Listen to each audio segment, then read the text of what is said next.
I'll call this meeting to order. Welcome to meeting number 5. C'est le 17 février. It is February 17th, 2022,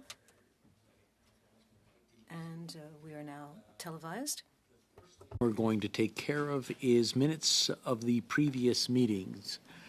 Is there anything that anyone wants to bring up? Oui, Madame de Bellefeuille.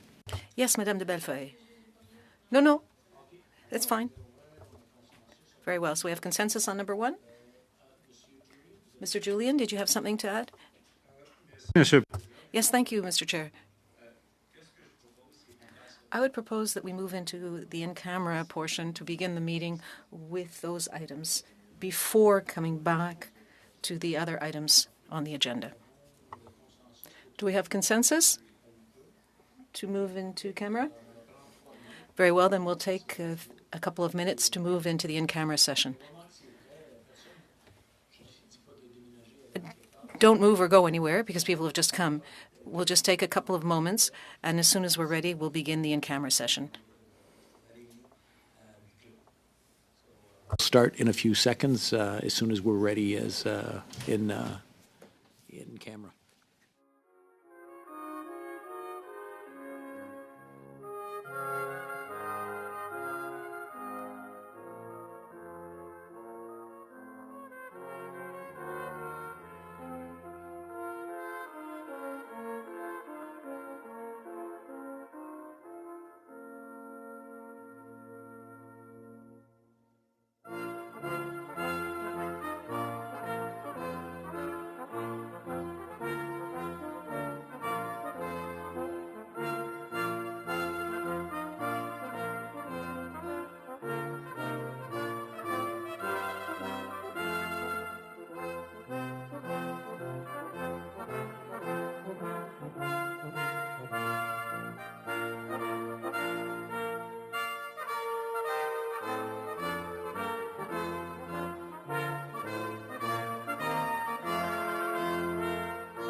We're ready to resume, and we'd like to continue with our agenda.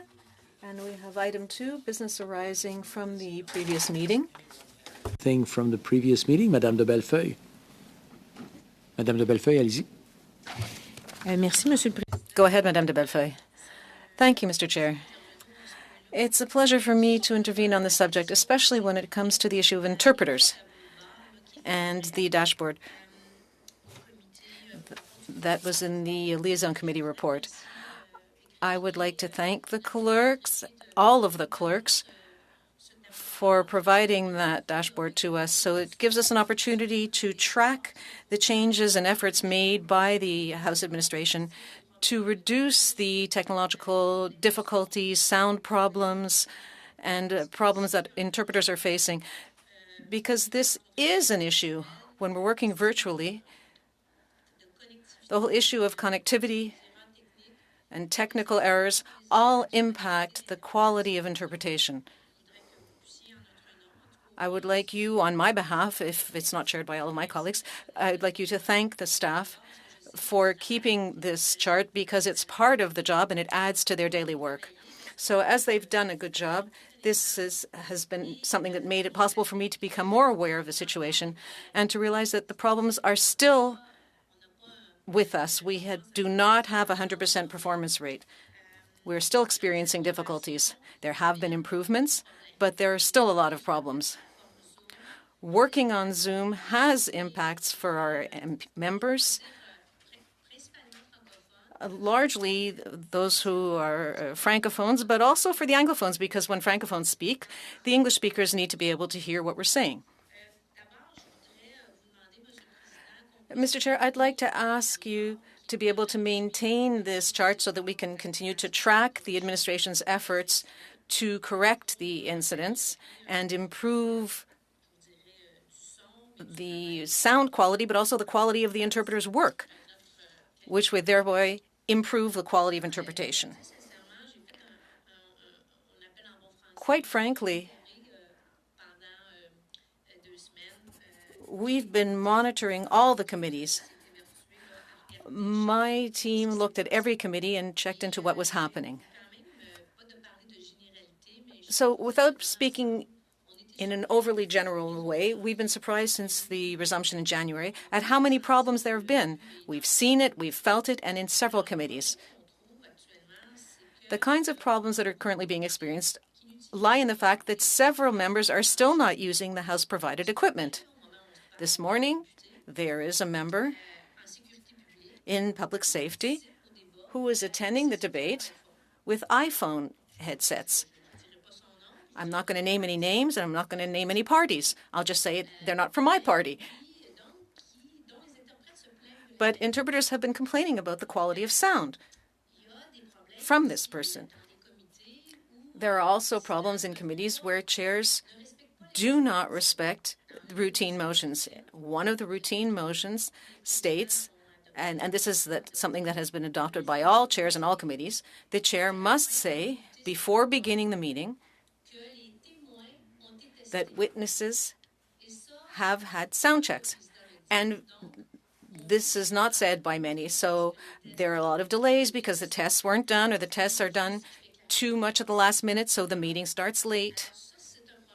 So this is a problem. I know it's not of your purview, but given that we have an opportunity to have the person in charge of clerks here, perhaps we could make the Liaison Committee Chair, Madam Escrow, aware of the importance of these routine motions to be sure that they are respected. I think it's the President's duty when you have a committee chair. It's the duty of the chair to ensure that this is respected. So the clerks have to make an effort to remind the chairs to check whether, in fact, there have been tests.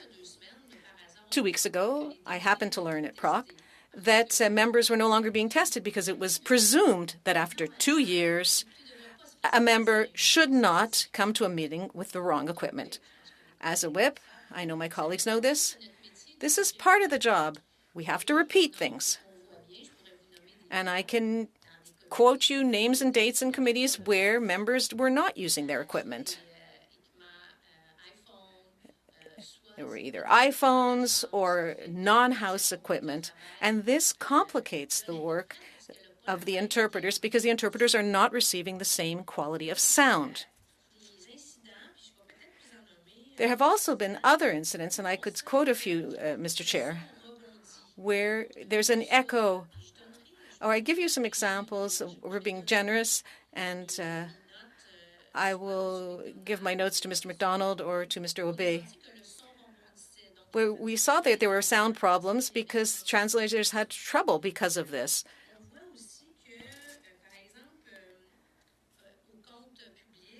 At public accounts in the February the 1st session, there was a lot of interference. And this caused trouble, and the interpreters had trouble interpreting us. There were 2 incidents that occurred where chairs allowed witnesses to testify with their screens closed because there were problems with their cameras. Well, this again is supposed to be one of the rules. When you testify, we have to be able to see your face unless there has been a prior agreement, and then we're in camera for reasons of confidentiality or security. In these cases, I would say that this was not the situation. I would also like to mention that in one committee there was a chair where even if there were, the session was continued, even when objections were made and points of orders were called. In one case, there was an interpreting channel that didn't work. So the bloc member asked a question in French, but the witness was English speaking, so the witness couldn't hear and understand the question, or the blockiste couldn't hear the witness's answers. And this, of course, prevented our bloc member from actively participating because this person couldn't be heard or understood because the witness didn't hear, and the chair allowed the session to continue. So the battle that I am, for which I'm leading the charge here at the Board of Internal Economy, is to optimize participation of members who either speak French or English so that they can access the appropriate services, but also to remind the clerks to support their chairs who don't respect the routine motions and who don't seem to really be aware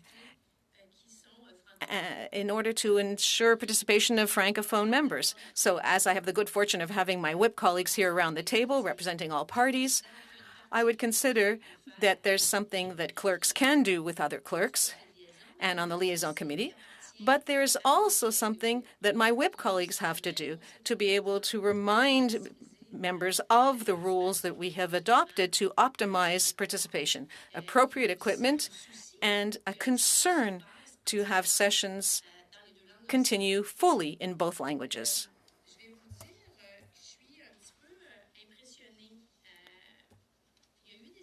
Now, I have to say, I've been somewhat impressed. You don't go to the Board of Internal Economy to try to find solutions. We know that recently clerks have decided to retest members because apparently Perhaps there was some lack of discipline, and there were members from all parties here. There were some witnesses, for example, at government operations. Several witnesses were not wearing headsets with boom mics. Now, we know that this is one of the difficulties for interpreters, and this leads to health problems for our interpreters when members or witnesses are not using the right equipment. I'm surprised that still today, with all that we know about the complaints that the Interpreters Union tabled, I am surprised that we are still allowing witnesses or members to participate in sessions without having the appropriate and necessary equipment when we know how many incidents and work accidents there have been for interpreters related to the quality of the equipment being used. I think it is our responsibility, and we have to repeat this. Zero tolerance. I mean, we've been working virtually for 2 years now. At this point, we should be a little further along than where we are. I think everyone's been making an effort. But it is unacceptable that we are still dealing with witnesses who don't have the equipment and that it's still being tolerated. And that we're still tolerating the fact that witnesses testify in English and, oh, no problem if there's no translation. Oh, it doesn't matter if there's no interpreting. I don't understand that we could be dealing with this still today and that I could be repeating this to you today.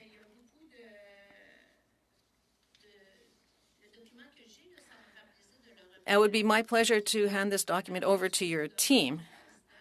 What I would ask for, Mr. Chair, is 3 things. That you could ask the clerks to call the liaison committee or at the next meeting to really have a more structured awareness campaign, and that every party whip remind their caucus forcefully about the use of equipment, perhaps to be a little bit more severe. In other words, if you don't have it, you don't speak. That's the rule. That's the rule that we adopted. So if there's no interpreting, there can be no testimony. If there's no interpreting, you cannot speak. Because otherwise you're perpetuating the fact that it doesn't really matter. And you're also treating the health and safety of interpreters as something banal. Now, I don't know if my colleagues agree with me. Have I been synthesizing my proposal? It would be to maintain the dashboard and have the liaison committee be aware of the difficulties I've raised today, and that we receive answers after the analysis of all of the events with the dates that have occurred in committee meetings, that we can determine whether, in fact, at the bloc, our analysis is shared by your team on the technology side, and that this can be raised with the board, because it is very important to us to ensure the health and safety of our interpreters and also access to be able to participate in debates in both official languages. Thank you, Madame de Bellefeuille. The 3 final points that you've requested are very reasonable and very important for procedures in committee. These are reinforced and strengthened, and they are being respected in the House. There's no reason they shouldn't be in the committees. So I've seen the clerks take notes, and perhaps we can come back to you with some answers and solutions as soon as possible. Thank you. Are there any other comments? Mr. McKinnon, followed by Mr. Julian. J'en prendrai aucunement. Without repeating Madame de Bellefeuille's words, I'd like to thank her for her persistence. And I'd like to assure you that we agree. It is intolerable for us at the government to have meetings not take place in both languages equally, absolutely equally. And that all measures, whether this be tests or using the proper equipment or whatever, that all measures be taken. Please understand that on our side, we are constantly reminding our members to use the equipment that was provided to us.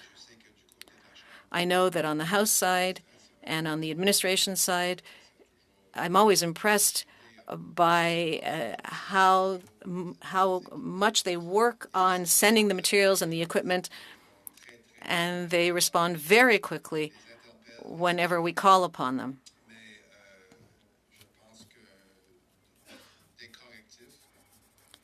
But I think corrective measures, whatever they may be, are necessary until such time as we enjoy complete parity in the use of the two official languages in our institutions and in the House of Commons and its committees. So thank you, Madame de Bellefeuille. We stand with you. And of course, we support any other measure which could be used to assist us in this matter. Thank you. We can continue with Mr. Julian, followed by Mr. Calkins, and then Mr. LeBlanc. Mr. Julian. Thank you, Chair. I'd also like to thank Madame de Bellefeuille for raising these matters. It's a question for respect for employees of the House. The interpreters are doing a magnificent job, often in very difficult situations with the pandemic, and the fact that at this time we're often working on Zoom. The least we could do is to ensure a situation where all interpreters are treated with their health and safety concerns respected at work. So the idea that we have the same rules at committee as in the House seems to be clear. We must maintain their place of work so that work accidents can occur as infrequently as possible. Before becoming a member of Parliament, Chair, I was in charge of a social enterprise which provided services to people who are hard of hearing and deaf in BC. And my wife is an audiologist. So I know how permanently an interpreter can be injured if we don't have the right equipment so that their ears can be protected. It's serious. And it frustrates me that certain members, even now after 2 years of working on Zoom, certain members have not understood that they absolutely have to have an official headset that protects interpreters and that provides for better sound, and also that chairs of committees don't understand that for all witnesses, the same conditions should apply. So I think the action plan makes perfect sense. I think we should have to get back to it in a few weeks if we find that we haven't received cooperation on the part of the committee chairs. But there's something that we could do already through the whip's offices for all parties. I think we could simply make it a condition. In other words, if you don't have the official device for Zoom, you cannot take the floor in committee meetings. I think if we were to do this, no member will continue to do such a disrespectful thing to our interpreters. So I think we can establish those conditions, and to do so seems to me basic common sense, and it can be applied immediately. Thank you. Calkins, suivi par Monsieur Leblanc. Mr. Calkins. Thank you. Thank you, Speaker. Look, I don't think there's anybody at the table that's going to disagree that we need to be as respectful and as gracious as we can be with those who serve us in our duties in the House of Commons, particularly our interpreters. I, for one, am probably the only one at this table, if not, maybe there's one other, that absolutely fundamentally requires the use of interpretive services, because I wouldn't be able to conduct my duties here because I am a unilingual member of Parliament. So I just want to extend on behalf of the Conservative Party, and a number of my colleagues would be as unilingual as me, my appreciation to interpretive services for the great work that they've done. Look, there's a relatively simple solution to some of the concerns that are being raised here today. You know, there's some of us that have been here a very long time, and that doesn't mean that people who have been here for a longer time have all of the answers. But From about March of 2006, when I first came to this place, until about March of 2020, we didn't have this thing called hybrid or virtual parliament. And all of the problems that we're discussing here today are because, in part, we are trying to accommodate, rightfully so, the issues pertaining to conducting the business of the nation through a COVID pandemic. And we have asked, for some consideration for moving forward as restrictions are getting lifted in various other jurisdictions, as restrictions are being lifted in the province of Ontario, where the nation's capital resides, to, as we move forward, reconsider the restrictions that we have here in the precinct. And perhaps one of the things that we can tie into that review would be what are the pros and cons when it comes to workplace safety for those who serve us as parliamentarians and serve our needs. And perhaps that should be taken into consideration, and we should make sure that that consideration is given a little more weight if it's actually creating frustrations and it's causing workplace incidents or hazards or injury. We had, very few of these issues, to my recollection, prior to the adopting of a virtual or hybrid parliament. And while I completely understand the nature of wanting to protect staff, we also have, as members of parliament, parliamentary privilege, which means that we actually do have, as members of parliament, the right to address the House. And I think we will have significant issues if we decide to challenge members' abilities to address the House, even though we can prescribe the rules in which we do that. Look, we even have rules on what you can and can't wear in order to speak in the House of Commons. I have to wear a jacket and a tie. So a headset's not an unreasonable thing, but I mean, there could be potential challenges to that. Members of Parliament are extremely busy individuals. We travel at great lengths. It's not inconceivable that somebody might find themselves delayed by a flight, might find themselves delayed by any other means and want to participate in their regular duties, thinking that the headset that they left at their office would be replaced by the one at their home or their other office, and got waylaid in between. So, I mean, we can pack these things around. That's understandable. We've had things like teleconference before as well. I remember numerous teleconferences at committees where we didn't actually have video availability. But as long as we meet the needs of the staff and the communications equipment and the technology, I think we can proceed. But I can assure you that on behalf of the Conservative Party, I will be revisiting this issue with our caucus and making sure that people are using the equipment that they ought to be using. It's been clear we do have 2 years of experience in doing this, but the solution to me, colleagues, is quite simple. Let's start a plan moving forward to denormalizing hybrid or virtual parliament, getting back to the way things were 2 years ago, and the vast majority of the problems that we're talking about here today will simply disappear. Now we'll go to Monsieur Leblanc. Vous avez la parole. Merci, Monsieur le Président. Thank you, and thank you, Chair. I just wanted to agree with what Peter Julian and others have said in terms of what Claude suggested. I completely agree with your concern. It's somewhat troubling that after 2 years we are still collectively in a situation in which colleagues, for whatever reason it may be, do not have the instinct and perhaps don't feel the obligation to be properly equipped in order to participate.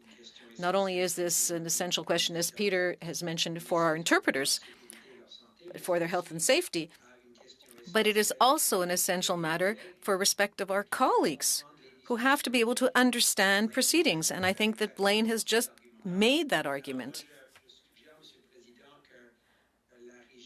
I would suggest that the Internal Board of Economy keep this item on your agenda, and that at the right time, and that's suggested by your clerks, you come back to us, maybe as Claude has said, with some sort of report or update. I don't want us to discuss it today, and then in 4 weeks from now or 8 weeks from now in the spring, we find ourselves in a situation which has not been resolved in a much more rigorous manner. Thank you, Chair. Thank you. Madame de Bellefeuille. Thank you, Chair. I'd like to thank my colleagues for standing with me as a team so that we can improve and have things be better. I had a question, if I may, which is more for Mr. MacDonald. We heard representations from sign language interpreters. They have told us that in order to sign or to interpret by sign language in certain meetings, they cannot access written documents of witnesses or ministerial statements to be able to do what our interpreters can, which is to have an easier time interpreting. So is this for security reasons that they are not given the texts if they're doing sign language interpreting? I know that the Translation Bureau does not have any sign language interpreters in its group, so I'd like to take advantage of Mr. MacDonald's presence to ask this question. Go ahead, Mr. MacDonald. Merci, Monsieur le Président. Thank you, Chair. C'est une bonne question. That's a good question. We don't have a lot of experience with it. I remember that it was Bill C-81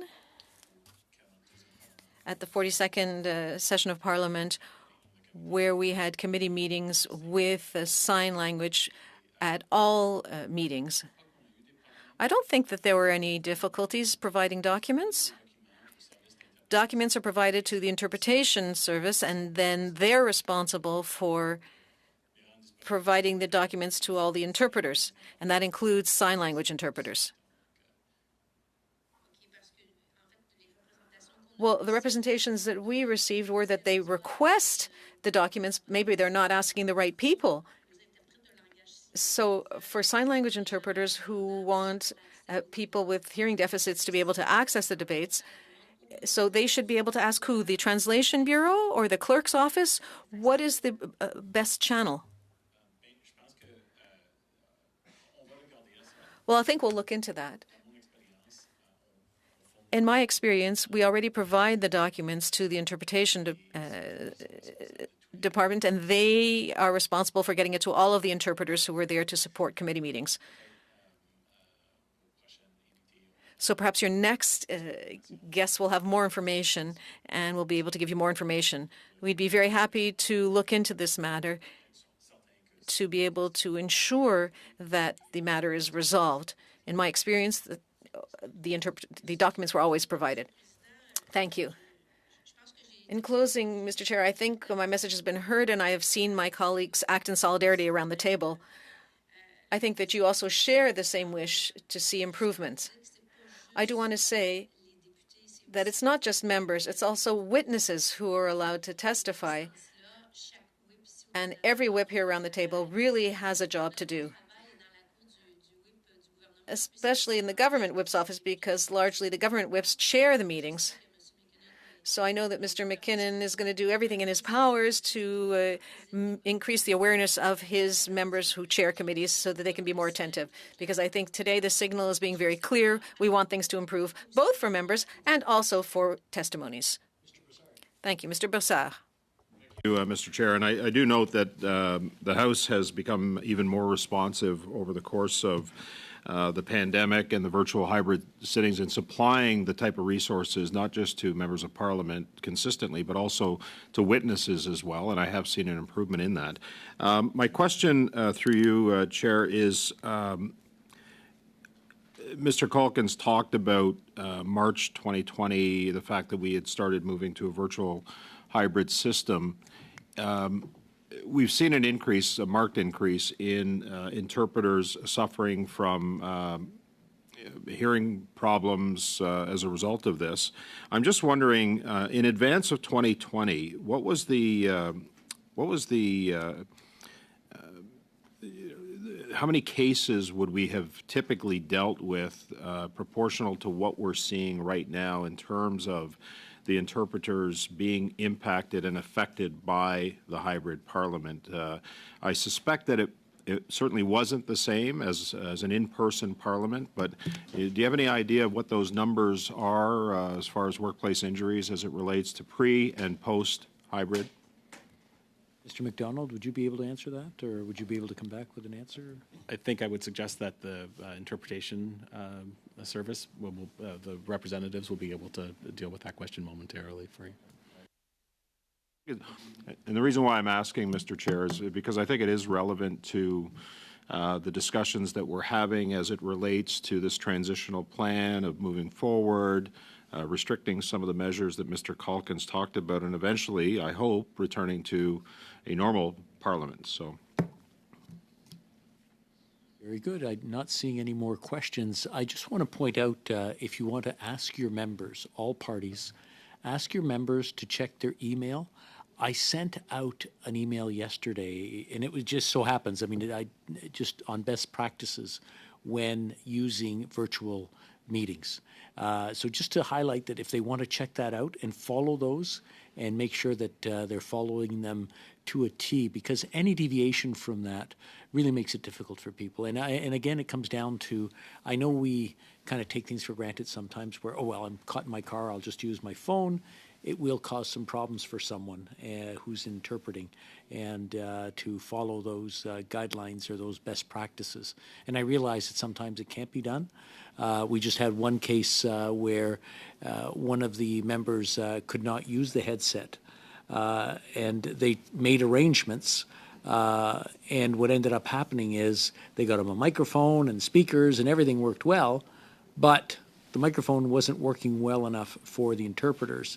A simple solution would have been getting the microphones or getting the speakers working other than in the headset, and that he'd wear the headset and use the microphone on the headset. So this is not working. The speakers are working, but the microphone is. So sometimes something simple like that really covers the area. And if there are any problems, please contact our technical people, because they have been very, very diligent and trying their best. Believe me, they're bending over backwards. And I have to compliment our technical team for trying to make it so that the interpreters do well. And I know what it's like to try to translate. I've done some in the past. Nothing to the extent of what they're doing, and keeping up with what they're doing.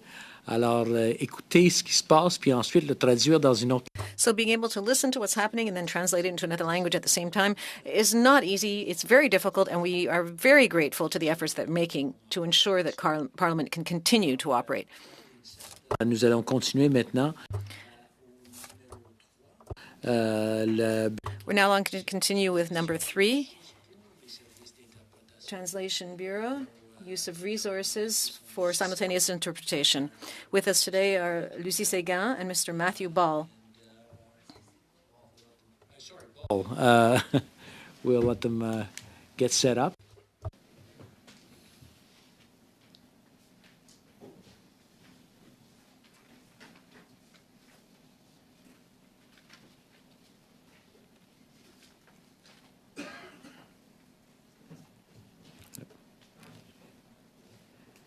Okay, you're going to start? Okay, nous allons continuer alors. Nous allons... And so we'll continue. We're going to begin with Madame Séguin. You have the floor. Excellent. Thank you very much, Chair. Can you all hear me? I'm looking at the interpreters. So first, I'll just put my glasses on so that I can see. Thank you very much to the members of the Board of Internal Economy. I'm here today with Matthew Ball, Vice President of Services to Parliament and Interpretation for the Translation Bureau. I'd first like to acknowledge that I'm speaking to you from the traditional unceded territory of the Anishinaabe people in the beautiful city of Ottawa. It's a pleasure for me to be here today to provide an update on the interpretation services that the Translation Bureau provides to the House of Commons and its committees, in both official languages, of course, but also in sign language, in Indigenous languages and foreign languages. Although interpreters work primarily behind the scenes, they play a crucial role, as has been mentioned today, in ensuring that parliamentarians and the public can follow the proceedings in Parliament and participate fully in the democratic life of our country. It's a job that interpreters do with pride, and I would like to pay tribute to their dedication. Today, I would like to recognize Cecilia, Christine, and Sharon, who are interpreting today's session. Honorable members of the committee, As you know, and quite clearly you seem to know, interpreting is a demanding and complex task, and you've mentioned this yourselves. It requires very precise technical conditions to be performed safely, particularly with regard to sound quality. As interpreters speak and listen at the same time, sound quality is very important to them. So interpreters cannot interpret if they can't hear. I'd like to make it clear that the Bureau is not responsible for the technical aspects of providing interpretation services. That's the responsibility of our clients, including the House of Commons administration. That said, we collaborate closely with our clients to ensure that interpreters work in conditions that are safe and conducive to high-quality interpretation to ensure that you receive quality interpretation. But these conditions are sometimes lacking when participants are remote, and you've given several examples of that today. Remote interpreting has become the norm, especially since the beginning of the pandemic. The pandemic has led to the widespread use of virtual sessions and has completely redefined the working environment for interpreters. This has resulted in an increase in reports of health and safety incidents related to sound quality for interpreters. I can assure you that health and safety is a priority for the Translation Bureau and for the Government of Canada, and I see today that this is also the case for the honourable members of Parliament. Even before the pandemic began, the Translation Bureau had begun taking steps to protect interpreters during meetings when there were remote participants.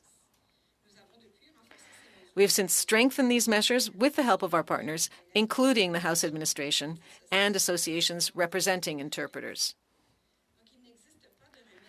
There's no quick fix for the challenges of virtual sessions, but some measures have made it possible to improve conditions since the spring of 2020. For example, Parliament, as you've mentioned, provides members of Parliament and senators, as well as parliamentary committee witnesses, with headsets that have one-way microphones. I'd sincerely like to thank you, honourable members, on behalf of all the interpreters for using these headsets consistently. And I see that you take the whole health and safety issue very seriously, and that's wonderful on your behalf. Since February the 7th, we have required that participants in virtual sessions hosted by departments and agencies of the Government of Canada use a proper microphone, as you are doing. And we've instructed our interpreters not to interpret contributions from participants who do not meet this requirement. The directive applies to our clients in federal departments and agencies, because here in Parliament, we note that the habits are really present, so it doesn't really apply in Parliament. So we include and we suggest to parliamentarians that you continue to adopt these healthy behaviours. Continuing to implement reduced working hours for virtual sessions without a reduction in pay. As well, we have increased staff scheduled for each virtual session to allow interpreters to take more frequent breaks. Of course, these measures increase the number of interpreters required for each session. And like many other professions, there is a shortage of interpreters around the world, including in Canada. The Translation Bureau is the largest employer of interpreters in Canada and has 64 official languages interpreters on permanent staff. We are also fortunate to be able to rely on freelance interpreters, but even in the private sector, capacity is limited. 60 freelance interpreters are currently helping us serve Parliament, and their availability varies depending on demands of their other clients. This means that we have to be very agile in matching our offer with the needs of Parliament and our other clients. Fortunately, we can count on the cooperation of the House of Commons as well as Senate administrations to anticipate needs and allocate resources according to priorities. So please rest assured that we are making every effort to improve our ability to continue to provide you with the quality language services that you deserve. We are collaborating right now very actively with the only 2 Canadian universities that offer the master's program in interpretation. And we're basically actively engaged in helping ensure a strong succession, loaning them our seasoned interpreters to teach courses and also to help students prepare for our accreditation tests. We are also constantly looking to expand our pool of freelancers. Furthermore, we are vigorously pursuing our research projects with top hearing specialists in Canada and abroad in order to make evidence-based decisions in the implementation of optimal protective measures for interpreters. Among other things, the National Research Council of Canada has confirmed that the Interpreter consoles in the House of Commons and committee rooms provide excellent protection against acoustic shock. However, tests have revealed that the sound reaching interpreters in booths during virtual proceedings is of lower quality than that reaching remote participants. We are actively exploring possible solutions with the House of Commons administration. So, honourable members, I would like to thank you and all of your fellow members of Parliament for your cooperation and your concern for the health and safety of our interpreters, staff and freelancers. I would like also to extend a big thank you to the staff at the House of Commons for their constant support and active involvement in the search for solutions to make the work of our interpreters safe and easier. So my colleague Matthew and I are now ready and happy to take questions. Merci beaucoup. Nous allons continuer.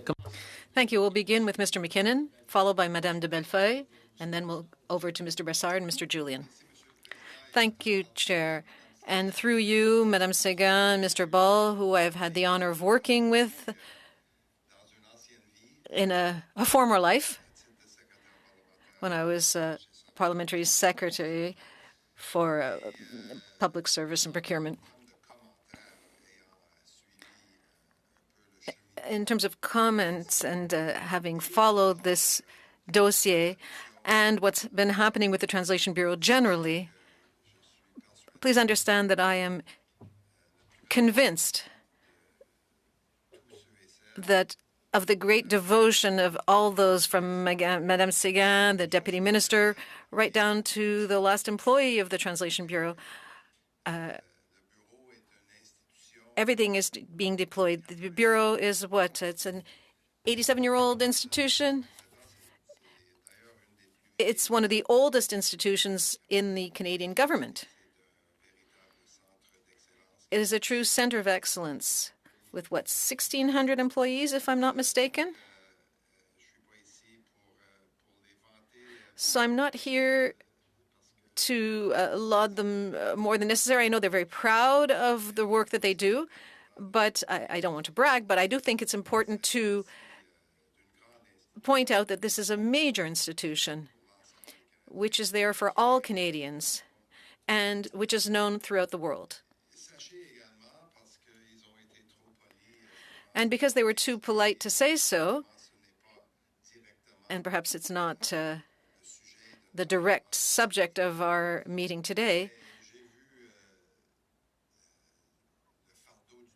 but I have looked at the workload weighing upon the Translation Bureau when they receive requests for documentation. And let's just say politely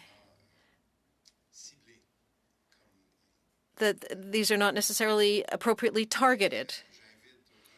I would invite our colleagues to be very cautious when they draft their requests for documents, because often people want to include everything, and then they'll throw in all kinds of documents which are clearly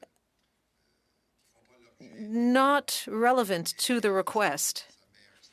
And that places enormous stress upon the already limited resources of the Translation Bureau.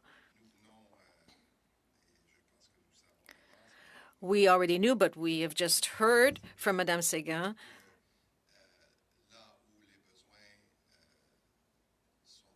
that where the needs are the most pressing and where the demand is very great, and especially in this era of Zoom communications and virtual meetings, is for interpreters. We know that all kinds of efforts are being made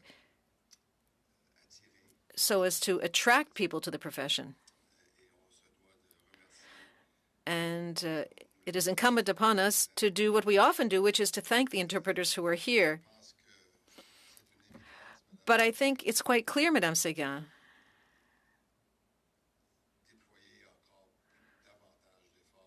we have to try even harder to attract people to the profession and to the Translation Bureau. You talked about partnerships with universities. We know that when there's a labor shortage, everything has to be done.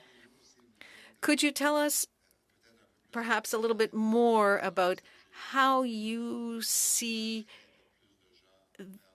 the attraction of more people to the interpretation and translation professions? If you would like to comment on what I've said, could you also tell us about recruiting for interpreters? Thank you, Chair. Through you, I can answer the question asked by Mr. McKinnon.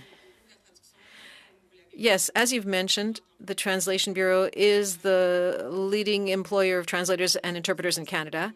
And of course, it's a responsibility we take very seriously. We work together with all institutions offering interpretation, translation, and terminology programs in Canada. Aside from concrete partnerships that we have with York University, Glendon, and Ottawa University, which offers masters in interpretation, we also have a partnership with the Association of Translation Schools, which includes 10 Canadian universities. And we have collaborative training programs for interpreting and translation, through which we provide opportunities to young interpreters and would-be young translators to come and gain concrete experience. That experience counts for credit in their educational degrees. On the interpreting side, there are 3 to 5 graduates per year. So together with York University and Ottawa University, we talk a lot about how to attract young students to the interpreting profession. We hire essentially all graduates every year, as long as they meet the very rigorous quality standards that are required by the Bureau. So essentially, we offer jobs to them, and we're always seeking to collaborate with other Canadian institutions as well as institutions elsewhere in the world to increase our capacity. Do you wish to address the other issue that I referred to, translation? I know that you don't want to talk about the need or the excess requests for information or documentation. This is a strict right of parliamentarians. But could you tell us to what extent these requests have increased and have pressured you? Thank you for the additional question. In terms of translation, the Translation Bureau is responsible for translating not only for the 2 houses of Parliament, in other words, the House of Commons and the Senate, and for interpretation. We also provide services to all departments and agencies, as well as members of the judiciary, the Supreme Court of Canada, for example, Privy Council, the Prime Minister's office, and press conferences, to name but a few. In terms of translation volumes, we are one of the largest translation boutiques in the world, with 350 million words per year on average. We've seen increases recently over the last 2 years. We are supporting more committees. And when it comes to documentation sent to our interpreters, it's true that it's good for our interpreters to receive documents in advance if possible, and the most relevant documents, so that they can be better equipped to do a high-quality interpretation with the appropriate and accurate terminology. To get back to interpreters, you talked about 3 to 5 graduates. That's not very many. Are you able to keep up the pace and keep up with the retirements? Is this enough to replace people who are leaving? Do you see any increase? Thank you for the question, and thank you for giving me the opportunity to reply. The pace of new graduates into the profession is lower than the number of retirees. In the last 3 years, we hired 9 new interpreters, and we had 12 interpreters retire. In the profession of interpreter, we are fortunate because a large proportion of those who retire become freelancers. So often, when they have spent their careers with us at the Bureau, they become freelancers who work with us again. However, we do see that for freelance interpreters, we have seen a reduction in the number of interpreters available or willing to provide their services to Parliament. So this is a constant challenge, and it's been a challenge for the 30 years in which we've been involved in training the next generation of interpreters. As I've said, as is the case with several other professions across the globe, it's a challenge.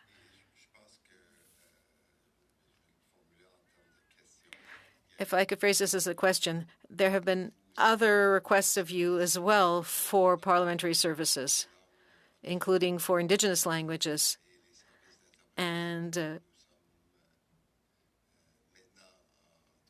interpreting services which we can now receive as parliamentarians. Are there any other initiatives such as those which have added to your workload? Well, thank you. If I may answer the question. Absolutely. Since 2019, parliamentarians have the right to address Parliament in the Indigenous language of their choice. We can count on a pool of freelancers. We have about 100 freelancers who can cover roughly 50 languages and dialects for Indigenous languages. So responsibility for delivering services in Indigenous languages were added.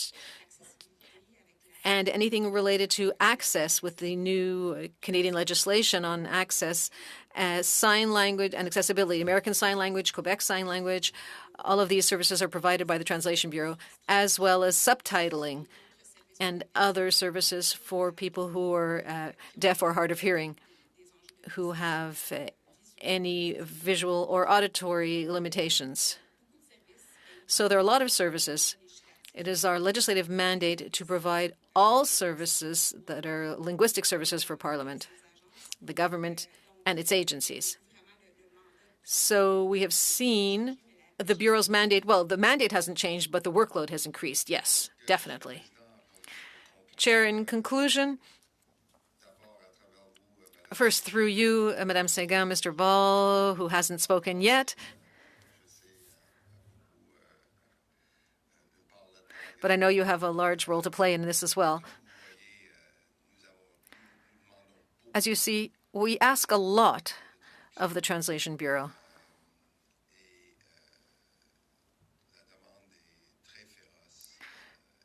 Demand is very heavy, especially as concerns the virtual parliament, as well as the other requirements and demands that we have made upon the Translation Bureau. A workforce shortage is a workforce shortage, though. I know that Madame Séguin and her colleagues have to deal with one. I think it's also important to tell them that their work is recognized, and we thank them for it. Thank you.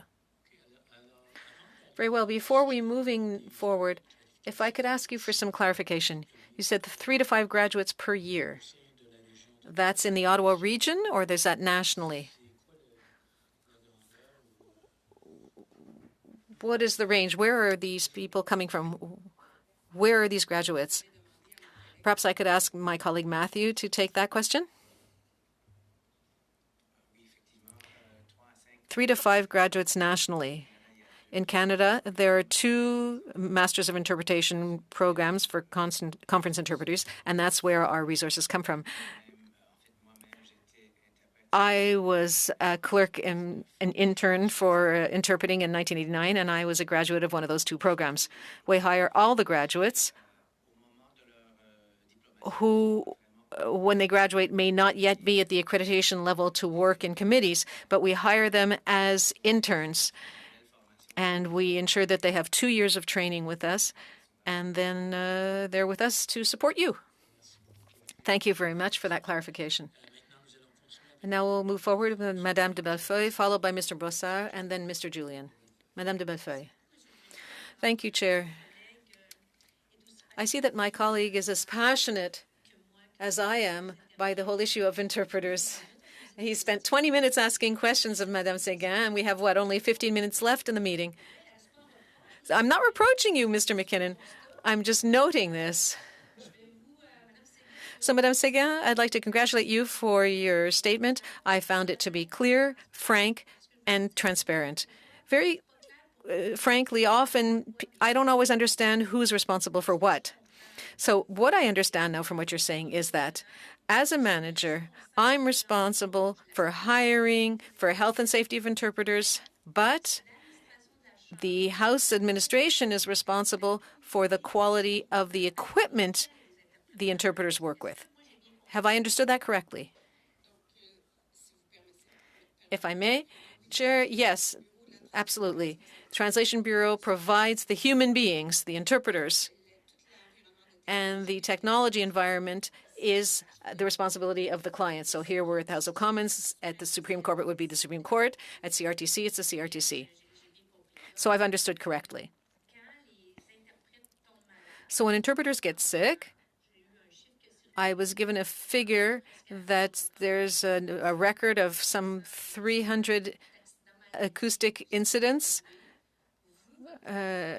or incidents for illness. And so your job is to tell your clients, the House administration, my interpreters are becoming injured because the quality of the sound or the equipment is not of the quality required. That's your duty to tell the clients that? Thank you for the question. Yes. There has been an increase in incidents, and we are working closely with our colleagues at the House of Commons, in this case, who provide the technological environment here as well as at the Senate.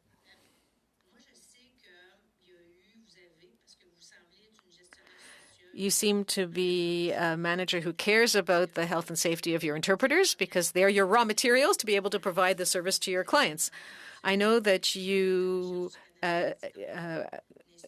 sponsored a study with National Research Council of Canada, and they're scientists, and so you wanted them to do sound tests. As a good manager, you saw that it was unacceptable to see such an increase in workforce accidents due to sound quality. So you wanted to have this validated scientifically. So you asked the National Research Council of Canada to conduct tests.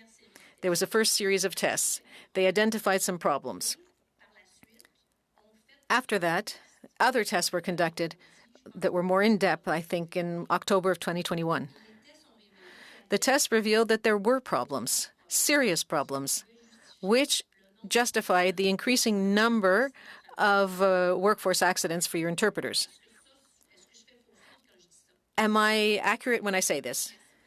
Thank you for the question, Mr. Chair. Yes, we retain the services of a neutral entity.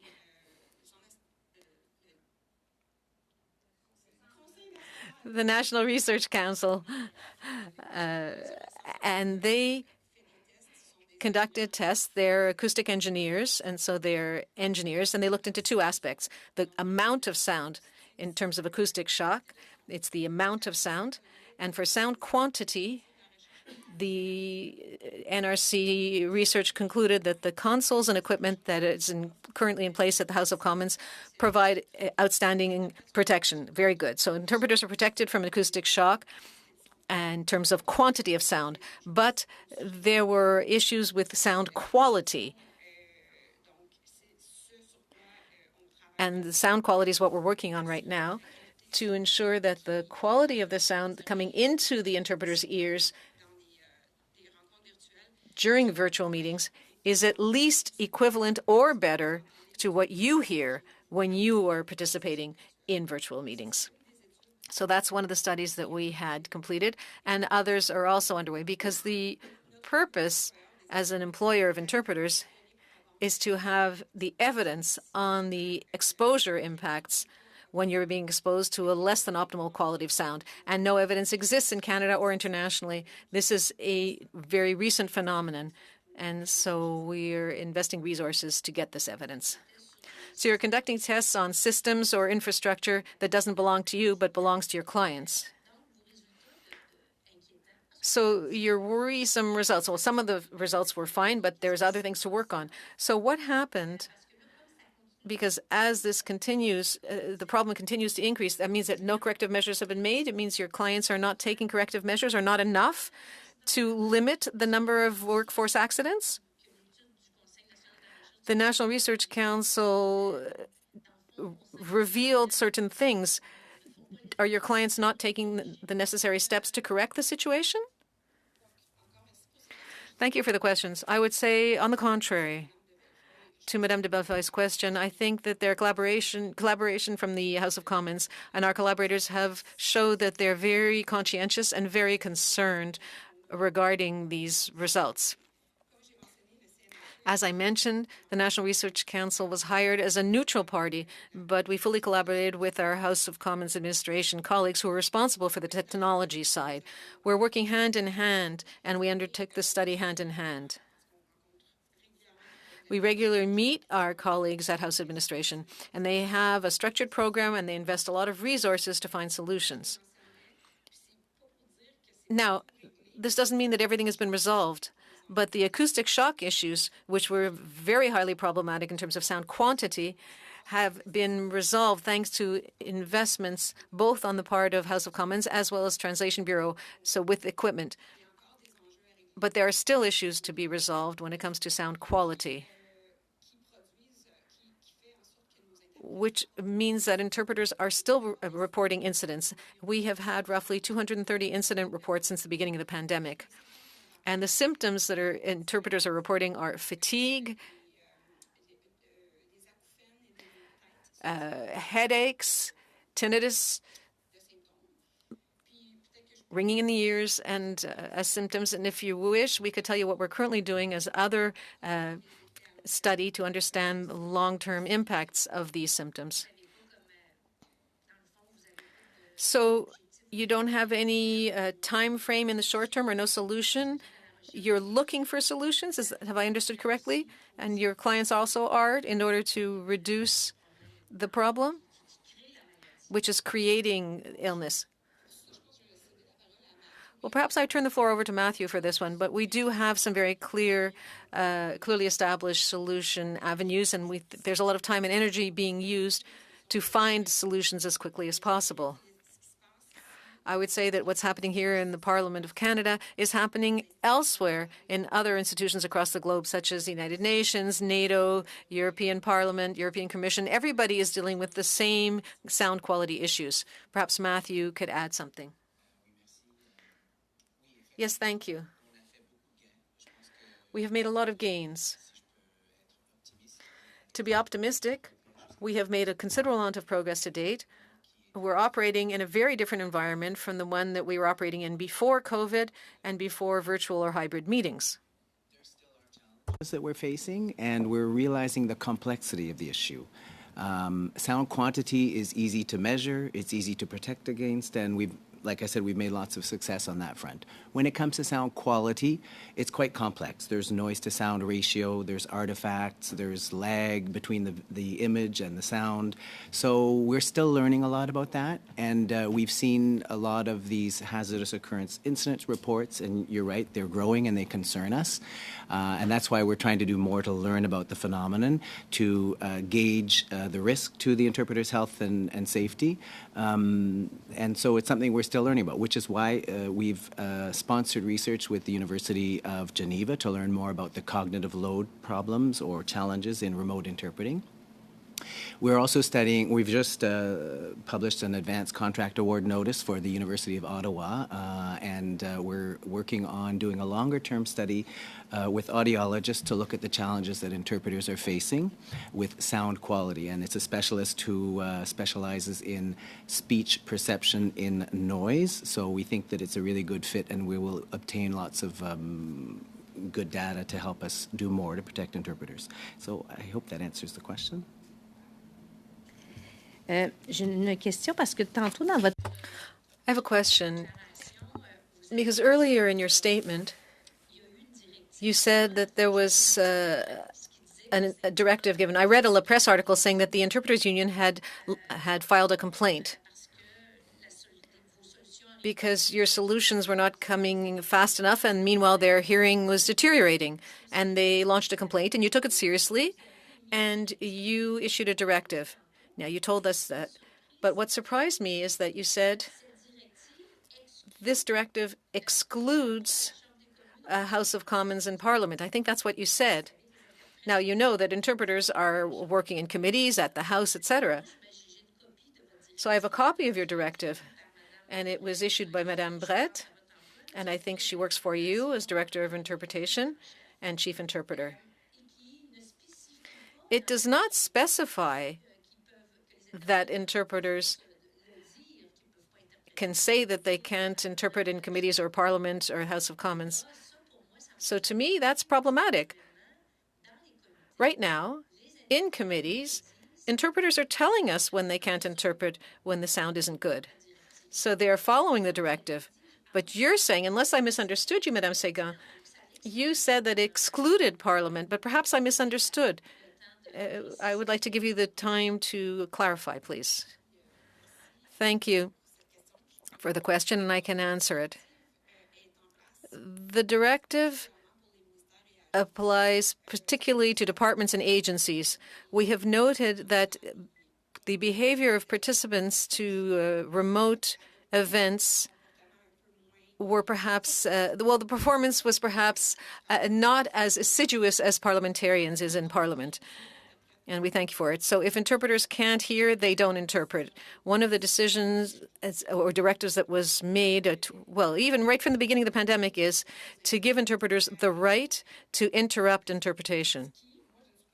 Now, I'm not an interpreter by profession, but I am told that it's very difficult for an interpreter to interrupt because it runs against their code of ethics. Their whole profession is designed to do everything at all costs, even at the risk of exposing themselves to health and safety issues. So we are giving them permission, and we will cover them if there were to be a complaint. In terms of wearing appropriate equipment, we're working with the House Administration and the Senate, and we are very grateful for the high rate of participation by members of Parliament. It does occasionally happen where participants don't have the right equipment. That does happen. Interpreters have every right, they have permission to not to interpret it. Now, with the instruction of February the 7th, they don't have to say that they're going to stop interpreting. We don't want to put the responsibility on the shoulders of the interpreters, but as soon as they see that the speaker or doesn't have the right equipment, they can simply not interpret. If I could interfere for a moment, we have 5 minutes left. Do we want to extend our session? Because this is very important.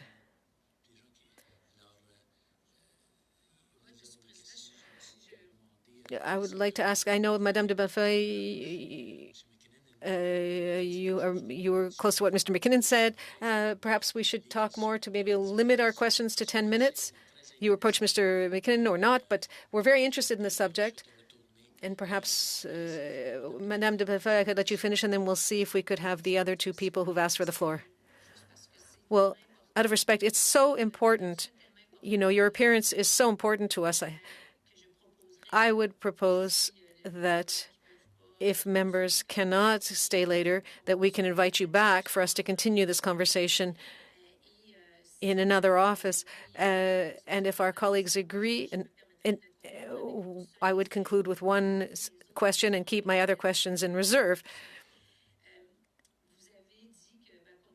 You said, as is the case with everybody else, that the labor shortage affects you as well.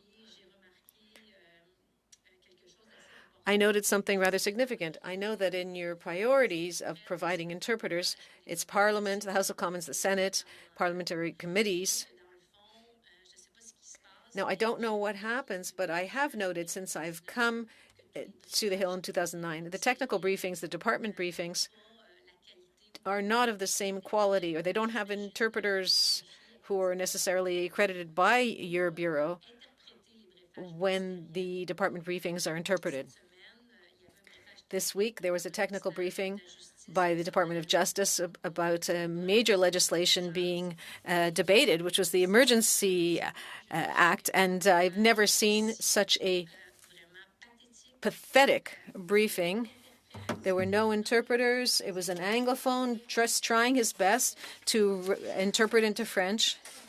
And I thought this was very serious.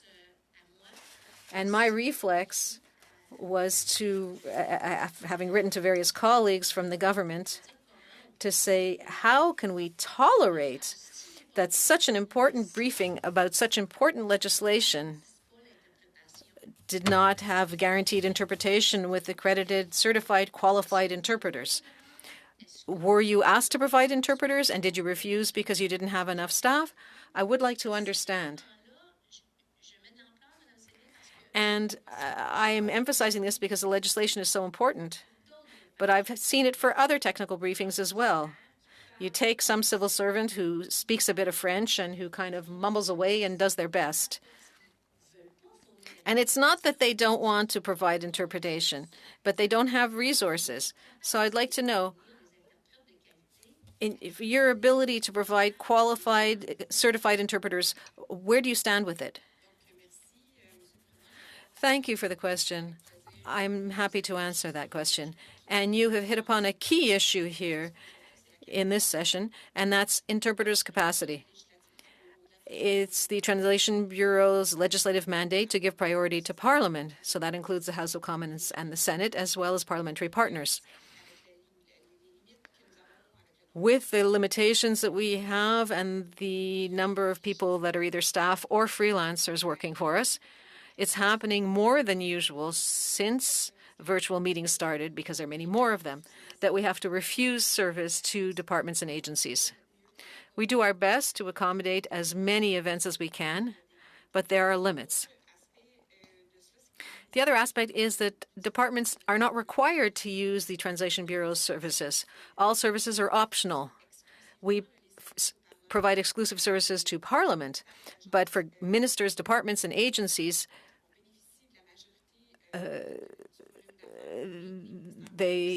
we have a lot of the business volume, but the departments have the right to turn to the private sector directly for provision of their linguistic services. So I think I'll stop there, given that the clock is ticking. It's just about 1 o'clock. Can I ask our members if we could invite Madame Séguin, Mr. Ball back for our next session? Because I think there's a lot of interest and many questions here. I know that I have questions, and we have about 30 seconds left. A very quick question. I'll use the chair's prerogative. 230 incidents here in Parliament. How many interpreters do we have? And 230 is a lot for such a small team. Yes, 230 incidents reported. And that's not exclusive to Parliament. As I mentioned, we provide services to departments, agencies, Supreme Court, press gallery, etc. So 52 employees filed over 200 incidence reports.